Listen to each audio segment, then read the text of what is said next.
Eh, mana ya Pak? Suaranya ini mental ya? Iya. Pak. Nih kita merubah gaya lagi sementara. Iya nih. Iya. Bukan hanya meja, tapi suara. Suara juga berbeda. Udah normal nih sekarang. Iya. Mana ya Pak ya? Kondisi ya seru nih. Apanya nih yang seru, Pak? Kan ya saya nggak tahu Pak Andi milih paslon berapa gitu kan. Saya juga ya nggak ngomong paslon lah ya. Cuman ya akhirnya kan ada orang-orang tertentu kan lagi rame di sosmed nih. Ada yang mencela, ada yang berterima kasih, ada yang mencibir gitu kan. Oh, ini bicara paslon presiden. Iya, Ya, gitu kan. Atas sudah diputuskan oleh MK. ya. Dari 8 MK, ada 8 hakim, 5 memutuskan bahwa gugatan ditolak. 3 abstain apa gitu, saya lupa namanya. Ya. Ketiga berbeda sama yang 5 yang menolak gugatan. Ada orang-orang yang bilang, wah nggak bener tuh, wah MK-nya nih, wah ini kayaknya tidak sesuai pemerintahan udah tidak bagus gitu ya, dan sebagainya lah. Tapi ada yang beberapa orang yang sisi lain mengatakan bahwa ya emang udah harusnya begitu, emang Prabowo Gibran harus menang. So gimana sih cara ngadepin hal ini nih bos? Bos kan udah ngadepin banyak hal ya. Kadang-kadang harapan gak sesuai sama kenyataan. Kan ada berapa orang harapan gitu kan, udah harap bahwa bahkan ada saya lihat video nggak tahu itu ya nggak tahu bener atau enggak lah ya kan ada kadang sosial media itu gimmick banyak banget ya. Tiba-tiba ada orang yang katanya paslon nomor berapa gitu ya udah senang-senang karena udah yakin bahwa pasti putusan MK itu mengiyakan gugatan, ternyata tidak. Gitu kan. Nah, tapi yang saya lihat mungkin paslon-paslon yang lainnya sudah menerima kenyataan gitu ya, dan sudah malah mengucapkan selamat kepada pasangan paslon 2. Tapi lucu kan netizen ini yang lainnya juga belum bisa move on ya. So kadang-kadang harapan tidak sesuai kenyataan. Nah, khususnya bukan hanya itu doang sih, banyak hal dalam hidup kita itu sangat banyak sekali. Apa yang kita harapkan tidak sesuai sama kenyataan. Karena kita udah bikin planning, bikin strategi, bikin target, tiba-tiba kita lagi berjuang. Yang ini lebih seru deh. Ya tawarnya kemarin kurang ajar. Ini seru yang ini. Gitu kan. Udah tahu nih, wah udah bikin plannya jelas, strateginya jelas, wah udah plannya bagus gitu ya. Tiba-tiba dikerjain bener-bener. Kerjanya serius loh, bukan nggak serius loh. Kerjanya bener-bener fight loh. Tapi nggak sesuai sama harapan. Akhirnya kadang ada orang yang bilangnya, aduh gue lagi down nih, lagi capek nih, lagi drop nih gitu kan. Gimana supaya kita bisa tidak tawar hati kali ya, tidak lemah bahwa ya memang that's life. Kadang-kadang harapan tidak sesuai kenyataan, kadang-kadang seringkali harapan tidak sesuai kenyataan ya. Nah, gimana Pak cara menyikapinya Pak? Langsung aja nih ya, kita ngobrol-ngobrol aja langsung ya. Ini kayak topiknya bukan paslon nih, yang lain. Gimiknya itu dulu bos, biar ratingnya tinggi. Bercanda. Ya memang ya satu fakta kehidupan kan apa yang terjadi tidak sesuai yang kita rencanakan. Dan memang harus terbiasa dengan hal itu. Itu bagian dari kehidupan, bagian dari permainannya. Dan tidak mungkin selalu sama seperti yang kita harapkan gitu. Itu sebabnya kenapa banyak orang yang mungkin punya pengetahuan yang luas, pendidikan yang tinggi, skill yang luar biasa, tapi mereka nggak bisa maju. Karena apa? Ya karena sebenarnya hati mereka tadi yang coach ngomong, hati mereka tidak cukup kuat, tidak cukup teguh untuk menghadapi realita-realita yang tidak sesuai. Banyak yang menyerah, banyak yang akhirnya mundur ya dari apa yang mereka rencanakan. Nah, memang penting banget sebelum kita mulai, kata kuncinya sebelum kita mulai. Jadi sebelum kita mulai itu kita yakin banget. Jadi sebelum memulai sesuatu tuh kita perlu mengkaji ulang apa yang kita mau kerjakan, ya. Okay. Dan pada saat kita sudah putuskan ini yang kita mau lakukan, ya sudah. Pasang kacamata kuda. Jangan dipertimbangkan terus kalau ada kejadian, karena pasti prosesnya tidak sesuai yang kita harapkan. Nah, memang yang paling penting ini starting point-nya waktu mulai. Sebelum mulai itu doakanlah, renungkanlah, pikirkanlah semuanya dulu di awal nih. Sekali dilabuhkan, no way back. Harusnya begitu mindsetnya. Gitu. Karena waktu sudah dilabuhkan, pasti banyak yang nggak sesuai dengan harapan kita kan. Sama nggak sih dengan yang konsep katanya dulu bakar jembatan? Ya, bahasa lainnya bakar jembatan. Tapi sebelum bakar nih ya, Tahu diri dulu ya. benar-benar dikaji dulu.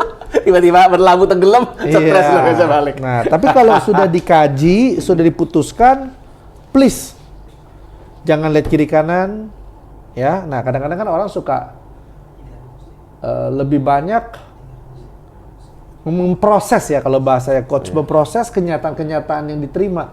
Lebih banyak input-input yang jelek, yang buruk, yang negatif, ya kan? Akhirnya input-input itu menjadi konsep dalam mencerna apa yang kita lihat, dan akhirnya itu membawa kesimpulan yang buruk, ya kan? Nah, jadi kalau memang kita mau berhasil, mentality kita memang tidak bisa mentality yang setengah-setengah. Nggak bisa, harus yes or no. Yes, no, no. Kalau masih yes and no, nanti pada saat menjalankannya akan bimbang ya.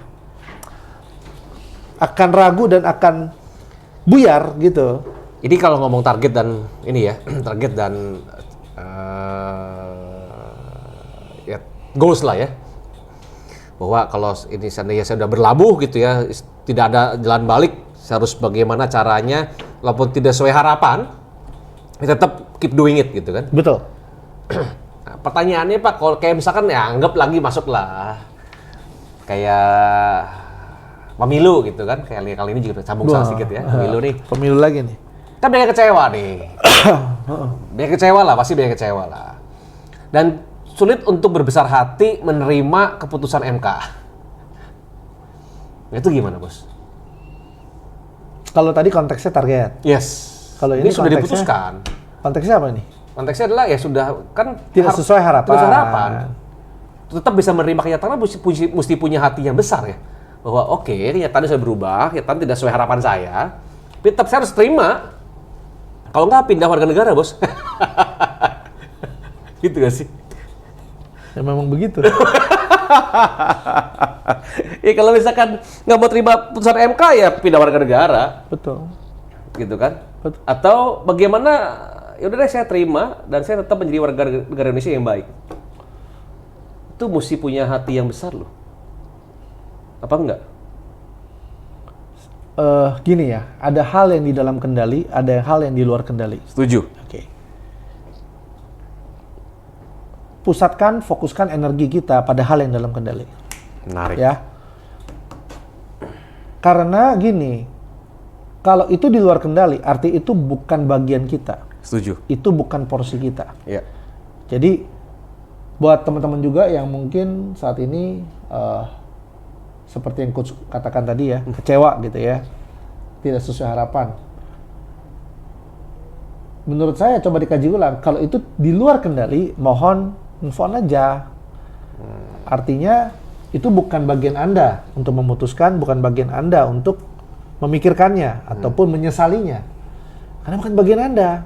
Belum menjadi tanggung jawab Anda juga untuk berkontribusi untuk melakukan sesuatu kalau memang belum di luar kendali Anda. Yes. Ya, jadi buat apa kecewa juga? Kan di luar kendali. Contoh, saya kecewa nih gempa bumi, kan di luar kendali. Aduh, kenapa sih hujan? Udah pakai kedufan, malah hujan gitu ya. Iya, Nggak kan? bisa main, udah bayar mahal-mahal juga. Kecewa lah. Iya, kecewa sesuatu yang di luar kendali kan. Itu kan namanya buang energi atau tidak proper. Iya. Nah, pusatkanlah energi kita pada sesuatu yang di dalam kendali. Menarik ini. Setuju. Ya kan? Jadi nothing to disappoint kalau untuk konteks pemilu. Saya percaya Sebenarnya mungkin bukan hanya pemilu doang kali ya. Iya. Apapun yang di luar kendali. Di luar kendali. Ya kayak mau berenang hujan. Ya bisa nih kalau untuk gimmick-gimmick, bukan gimmick ya, untuk anak-anak, untuk orang-orang yang masih muda gitu ya, atau mungkin anak kecil gitu ya, bisa gitu kan. Mau ke Dufan, udah seneng-seneng nih harapannya, wah bakal main halilintar, bakal main macam-macam lah ya. Tiba-tiba begitu mau main, hujan gede, semua tutup semua. Ada kejadian? Pernah. Enggak. Ya, jadi kan kecewa. Kan di luar kendali, artinya ada yang lebih baik. Iya. Nah, jadi saya percaya gini, kan hidup kita itu kalau mungkin bahasa coach di sesi yang sebelumnya tuh ya, seolah-olah ada kekuasaan, bukan pemerintah, ya, yang coach ngomong, yang berusaha untuk mengendalikan ini, ya. Apapun kekuasaan itu bentuknya, sesuatu yang lebih powerful ya, yang memang memegang kendali lah, yang memang bertanggung jawab akan hal itu, biarkanlah. Bagian kita buat keputusan yang paling bijaksana, yang paling tepat di posisi kita yang di dalam kendali. Nah itu dia. Iya. Jadi sikap mental kita terhadap hal-hal demikian, kebaskan. Hal-hal di luar kendali dikebaskan. Yes. Jangan direnungkan, dipikirkan, disesali, akhirnya menguras energi, dan tahun ini tahun yang penuh tantangan. Itu dia. Akhirnya kita tertipu, malah down, capek. Padahal malah komplain gitu ya. Iya. Akhirnya, tapi kan itu nggak relevan ya, kan di luar kendali. Iya. Nggak relevan sangat. Nih MK kurang ajar nih. Wah, nih MK rese nih. Ini dasar ya. Wah. Kalau contoh di dalam kendali, contoh sesuatu menjadi pekerjaan kita sehari-hari, keluarga kita. Iya. Oke lah, kalau kita bicara pihak yang di luar kendali, pihak luar. Lalu kita hanya bisa mengeluh, marah, lalu tidak bisa berbuat apa-apa. Energi kita habis. Bagaimana dengan ini? Kalau memang contoh kita bisa ubah loh. Dan dalam kendali, kenapa kita nggak ubah? Untuk pekerjaan kita lebih baik, keluarga kita lebih baik. That's it. So, yang bisa kita ubah adalah masa depan kita ya. Betul. Ini jangan mengubah keputusan MK nih, gitu ya. Jangan masih ngotot sama MK salah nih gitu ya. Salah bener kan yang tahu si MK dan Tuhan ya. Iya gitu. Kenapa kita mengambil alih? Itu. Jangan-jangan kita ditunggangi. Nah, ya kan? Nah, itu dia. Hati-hati juga. Hati-hati juga. Iya, jangan ngapain ditunggangin, ya kan? Mau juga ditunggangin sama diri kita sendiri, sama Tuhan. Ngapain ditunggangin orang lain kan gitu. Lebih baik kita mikirin yang bisa kita kontrol, yang kita bisa influence. Betul. Yang bisa kita pengaruhi, yang bisa kontrol adalah apa? Hidup kita, hidup keluarga kita. Betul. Ya. Nah, kalau contoh ada orang yang mencoba untuk ngurusin yang di luar kendali, apa juga motifnya? Tapi ada orang ngomong gini, Bos. Gara-gara dia hidup saya begini. Kan gitu. Contoh dulu saya pernah begitu kan. Waktu saya masih belum belajar EQ, belum jadi coach, masih muda lah ya, baru umur 20-an, waktu itu kan masih umur 20 banget ya. 20 awal lah. Kan itu fase kehidupan. Kan ya. bisa Setiap gitu, orang pasti pernah kena racun itu, Ya sih. Nah, lucunya adalah untungnya saya belajar dan saya bisa berubah. Kan ada orang yang nggak begitu, yang selalu masih menyalahkan kondisi, situasi orang lain. Kan saya bilang gitu, ini gara-gara Pak Andi nih. Nah, sebenarnya gini coach, ya kalaupun ada orang demikian, janganlah itu orangnya adalah Anda. Ya kan? Yes. Ya sudahlah, memang itu kenyataan hidup, pasti ada yang demikian. Nah, how to navigate atau bagaimana cara keluar dari kondisi itu? Tadi ya, yang believing tadi ya. Ini gara-gara, contoh paling gampang lah, realita hidup lah. Dulu tahun 2000-an kan, grup saya hancur gara-gara Pak Andi. Wah, ini gara-gara Pak Andi nih. Oh iya kan, kan dulu begitu kan. Ini akhirnya saya juga pernah ngomong juga, grup saya hancur gara-gara ini nih, gara-gara orang, gara-gara perusahaan, gara-gara produk, macam-macam kan. Coba nih nggak ada. Salah topik ini coach. Loh, menstimulusnya gitu ya, langsung recall semuanya. Ya kan itu terjadi kan. So bagaimana caranya kita bisa berbesar hati, bisa menavigasi diri kita untuk tidak berkutat di areal itu kan, gini, melemahkan akhirnya itu kan. Saya percaya satu hal, bahwa hidup kita itu hanya ditentukan oleh Yang Maha Kuasa. Yes. Tidak ditentukan oleh manusia-manusia yang ada di sekeliling kita. Ya. Pada akhirnya hidup kita di tangan sama Yang Maha Kuasa. Yes. Ya. Jadi kalau kita punya kepercayaan itu, otomatis kita tidak akan masuk ke ranah tadi. Oke. Kecuali kepercayaan kita bahwa hidup kita ada di tangan orang lain atau di tangan diri kita. Itu kan. Sebenarnya tidak demikian. Ya, mungkin kalau di kepercayaan saya, belief saya mungkin ada itu ya. Hidup saya itu di tangan saya dan tangan yang maha kuasa. Gitu kan. Selama kita punya keyakinan itu, Yes. beres. Itu dia. Artinya kita percaya bahwa semua itu dalam kendali kuasanya. Arti kata walaupun terjadi karena emang diizinkan. Betul. Dan pasti ada sesuatu yang baik. Itu dia. Tapi kalau kita percayanya bahwa itu orang lain punya kuasa, Atas diri sendiri, atas diri kita. wah kita marah. Ini kasihan banget ya. Itu hidup kasihan banget loh.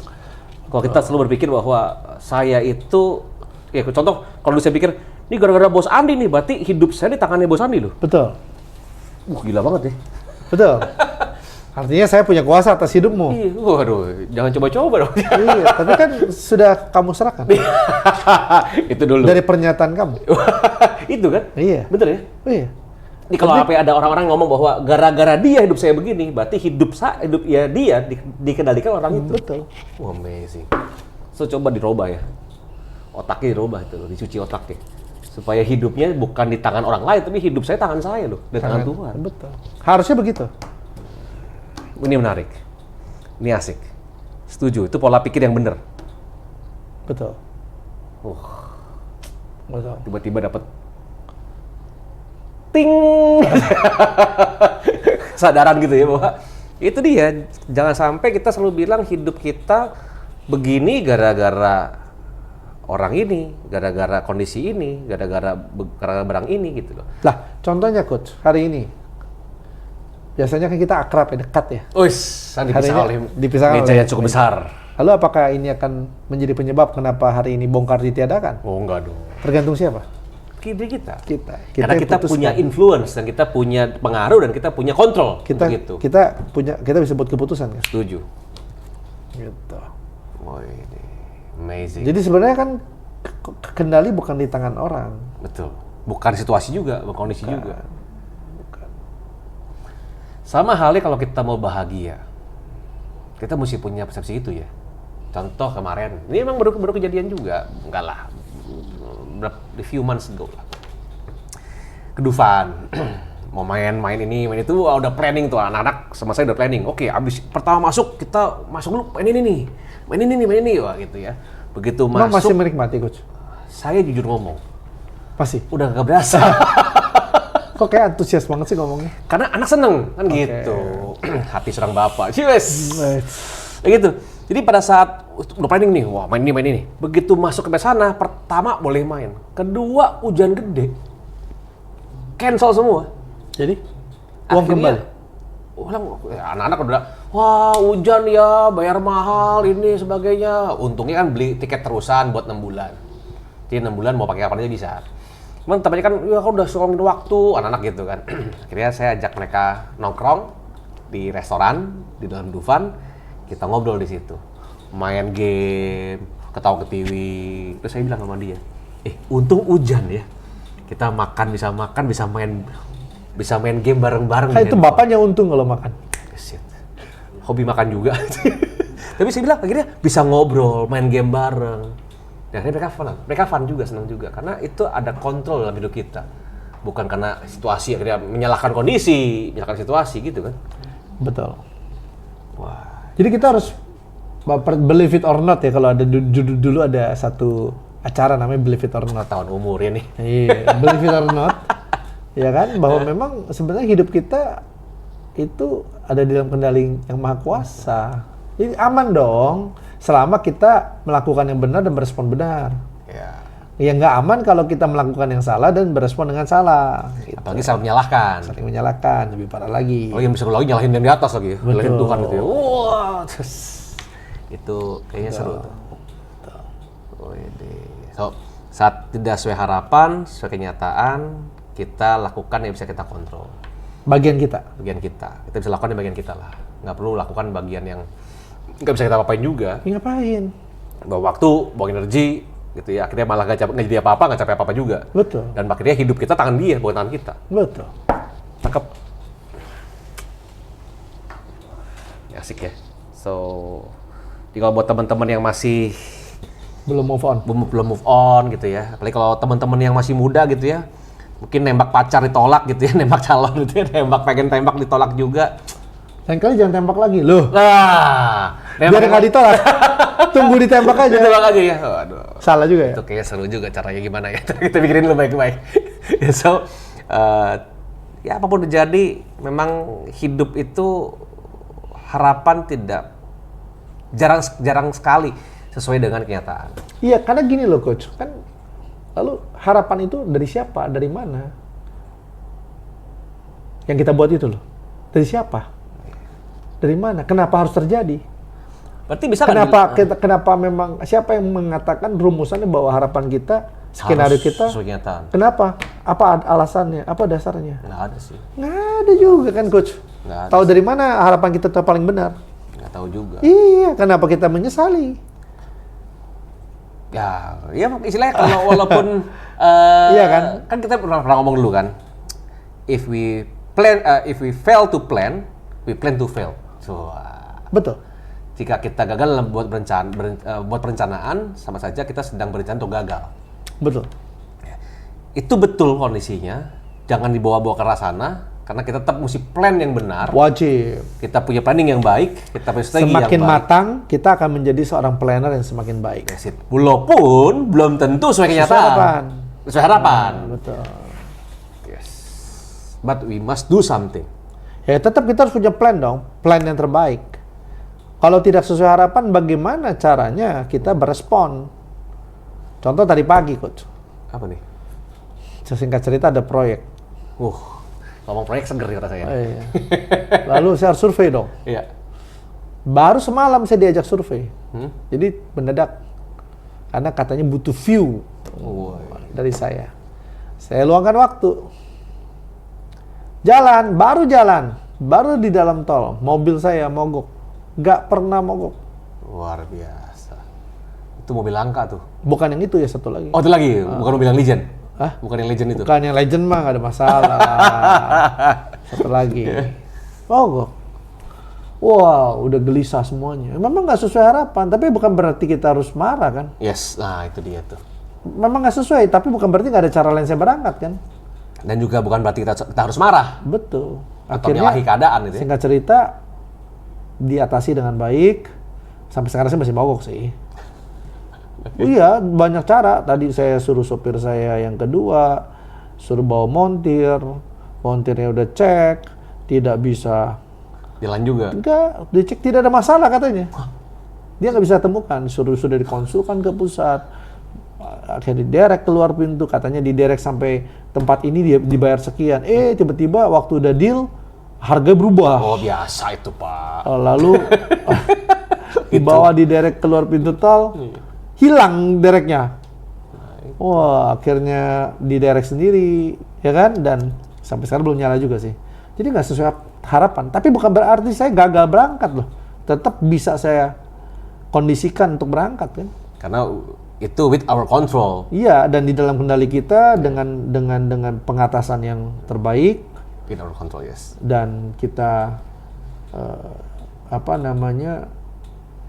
tetap karena balik lagi ya, sebelum berangkat sudah saya dalami harus berangkat atau tidak semalam. Jadi awalnya sudah teguh, makanya pada saat ada kejadian-kejadian mungkin tidak 100% sesuai perencanaan saya, tapi bukan berarti tidak bisa manuver untuk perencanaan saya terjadi kan? Yes. Ya tetap harus dong, itu bagian saya. Nah, tapi kalau orang-orang yang sudah terganggu, terpicu, mengeluh, marah, kecewa, menyalahkan, akhirnya malah tidak capai, tidak ketemu solusi yang terbaik gitu kan. Nah, itu yang masalah. Makanya tadi kita sampaikan bahwa perlu banget kita fokus sayang di dalam kendali.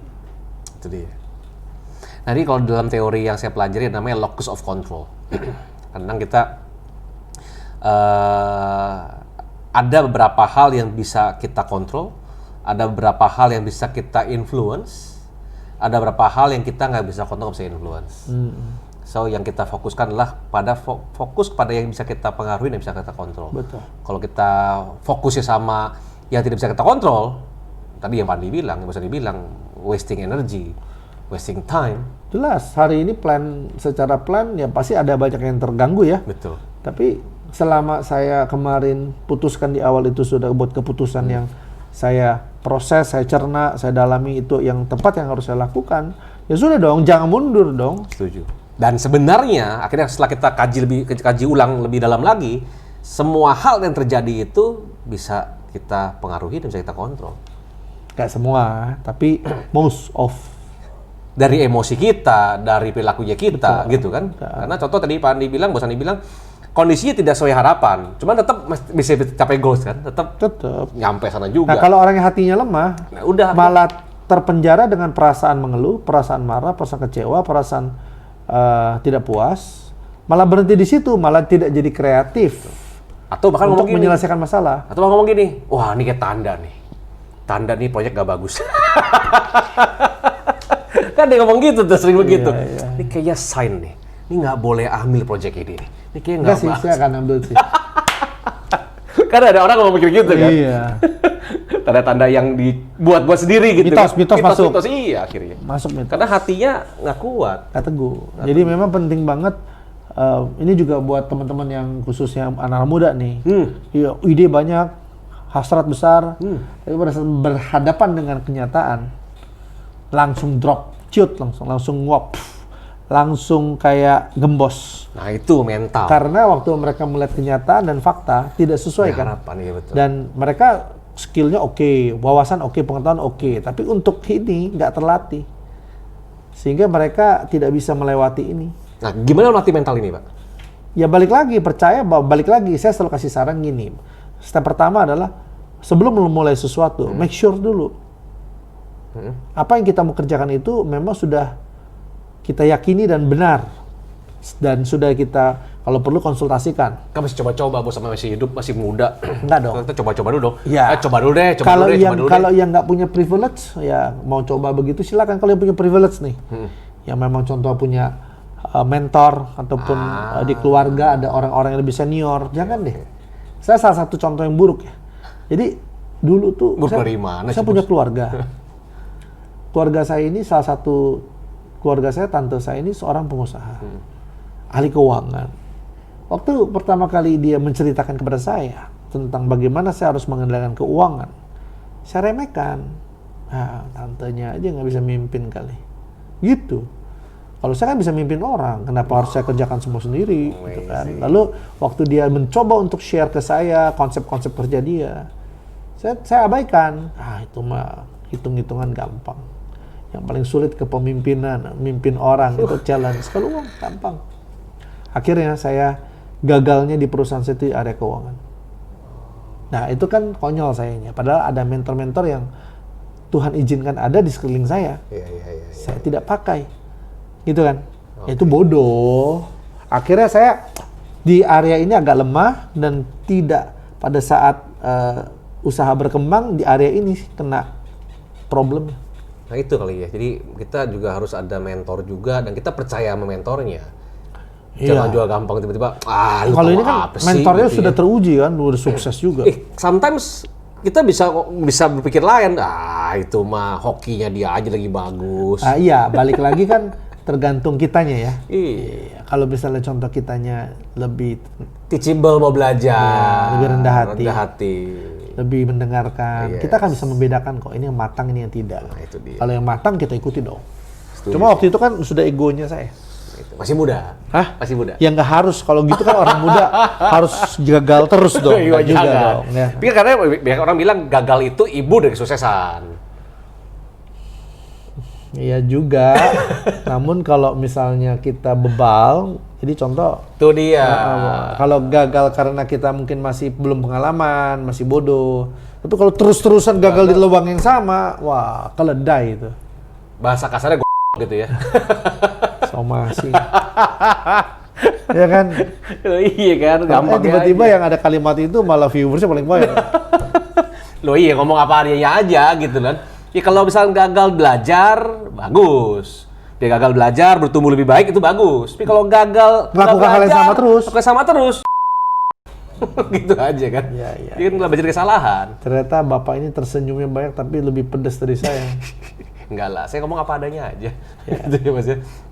So, hari ini kita belajar bagaimana kita punya mental teguh, kita bagaimana punya kendali atas diri kita sendiri, bukan apa kata orang, bukan dari orang lain gitu ya. Dan bagaimana kita punya belajar bahwa harapan itu tidak selalu sesuai kenyataan. Ya, jadi musuh kita menghadapi mencapai mimpi kita adalah banyak kenyataan-kenyataan. Yes. Yang seringkali bikin kita kaget, akhirnya kita melepaskan mimpi kita.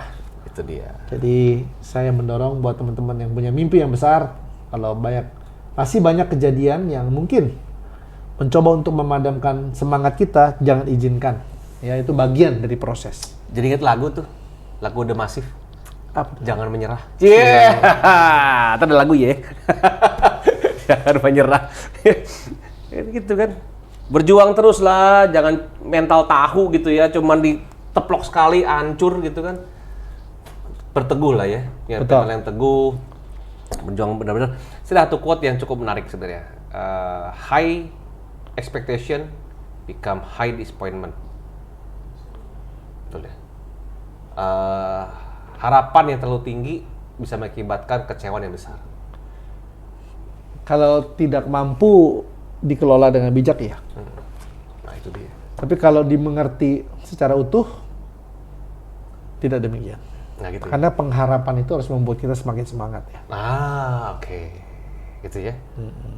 Ya, tetap Tapi kalau yang palsu, bikin kecewa. Tetap dikelola dengan baik. Ya, jadi pengharapan yang bisa pada yang proper. Iya. Ya kan? Kalau kita berharapnya, contoh, sama sesuatu yang fragile. Ya, jelas lah. Harus bijak lah, proper. Berharap kripto naik terus nih. Mau dibahas? Ini seru nih. Lagi seru, Bos. Bahas kripto lagi seru nih. Berharap kripto naik terus, nggak taunya anjlok abis. Iya. Duit hilang semua. Gitu. Iya. So, ada pesan-pesan buat teman-teman di rumah? Ya, paling buat teman-teman yang mungkin punya pengalaman-pengalaman ya tentang hal ini, boleh sharing untuk saling membangun, memotivasi. Oh yes, setuju banget. Yes. Ya kan? Dan juga mendorong, meneguhkan supaya teman-teman yang sedang dalam proses Ya.